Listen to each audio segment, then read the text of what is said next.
गुज़िश्ता साल 11 अगस्त को बेंगलुरु में तौहीन रिसालत की मुखालिफत में हुए एहतजाज के दौरान पेश आए तशद्दुद के मुताल्लिक़ तकरीबन 400 अफराद को हिरासत में लिया गया था और शुरुआत में सिटी क्राइम ब्रांच ने इस मामले की जांच की और फिर इस तहकीकात को NIA को सौंप दिया गया।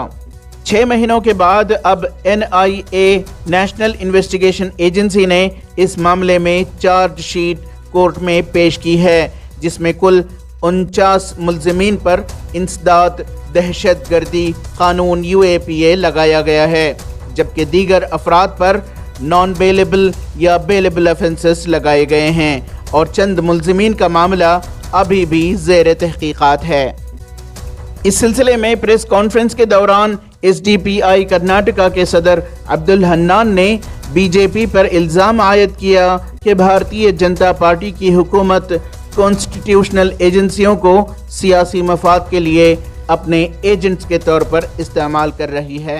BJP की सरकार अपने कॉन्स्टिट्यूशनल एजेंसियों को अपने एजेंट्स की तरह इस्तेमाल कर रही है।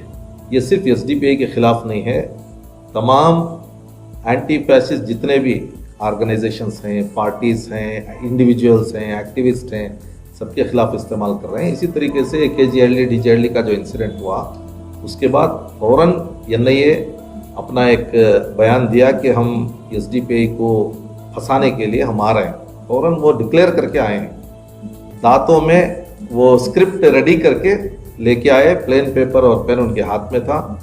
6 महीने के बाद एक स्क्रिप्ट उनकी ओरिजिनल मेंटालिटी के साथ बाहर आई है। उसमें SDPI को वो लोग पहले की तरह निशाना बनाए हैं। तकरीबन 45 मेंबर्स को UAPA में डाला गया है, बकिया लोगों को बेलेबल और नॉन बेलेबल केसेस में डाला गया है। कानूनी कार्रवाई ज़रूर होगी, कानूनी लड़ाई है ये, और ये लड़ाई को हम ज़रूर लड़ेंगे। ये क्या सारे के सारे SDPI के लोग हैं या फिर जो UAPA में जो चार्ज किए गए हैं यही लोग SDPI के हैं या फिर क्या?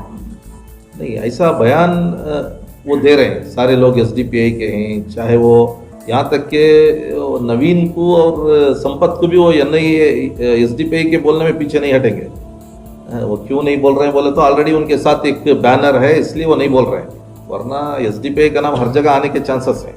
SDPI उतना पब्लिक में कबूल हो रही है, मकबूल है, ग्रास लेवल पे जाके काम कर रही है, तो हर गलती को हमारे बैनर के साथ वो जोड़ने की कोशिश करेंगे। Social democratic party of India और डेमोक्रेटिक सिस्टम के साथ बैकवर्ड सेक्शंस को एम्पावर करना चाहती है। हम फील्ड में हैं, अवाम हमारे साथ है, हर गलती हमारे साथ जोड़ी नहीं जा सकती। कानून के जरिए से हम उसके अंदर सफाई लाएंगे इंशाअल्लाह। अब्दुल हन्नान ने बताया कि KG हल्दी और DJ हल्दी में पेश आए तशद्दुद के दौरान मौके वारदात पर SDPI के कारकुनान पुलिस एहलकारों का साथ दे रहे थे, उनका ताउन कर रहे थे कि अमन व अमान बाकी रहे, लेकिन दूसरे लोगों ने अपने मफाद के लिए ये तशद्दुद बर्पा किया। अब्दुल हन्नान ने बताया कि इस सिलसिले में इनकी कानूनी कार्रवाई जारी रहेगी। देखिए, नवीन नामी शख्स जब एक पोस्ट डाला, वो पोस्ट डालने के बाद सोशल मीडिया में एक क्या बोलते हैं मोबिलाइजेशन हुआ। फ़ौरन ये चीज़ को देखते हुए SDPI के कारकुनान क्या किए, फ़ौरन पुलिस स्टेशन गए, लॉ एंड ऑर्डर मेंटेन करने के लिए उनसे रिक्वेस्ट किए। वहाँ के DCP के साथ डायरेक्ट राबिते में थे। जब हमारी ये कोशिशें हो रही थी तो दूसरे अफराद अपनी रोटी सेकने के लिए अलग अलग तरीके से हंगामा मचाए हैं, पब्लिक प्रॉपर्टी को ये कि हैं, 4 नौजवानों की वहाँ पर गोलीबारी में क्या बोलते हैं मौत हुई है। ये तमाम चीज़ें एक बहुत बड़ा ड्रामा हुआ है।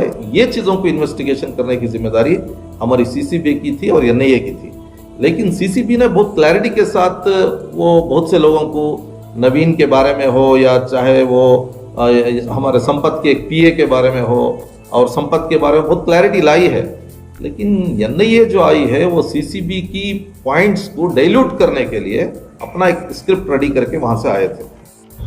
ETV भारत के लिए बेंगलोर से रफ़ीक जब्बार की रिपोर्ट।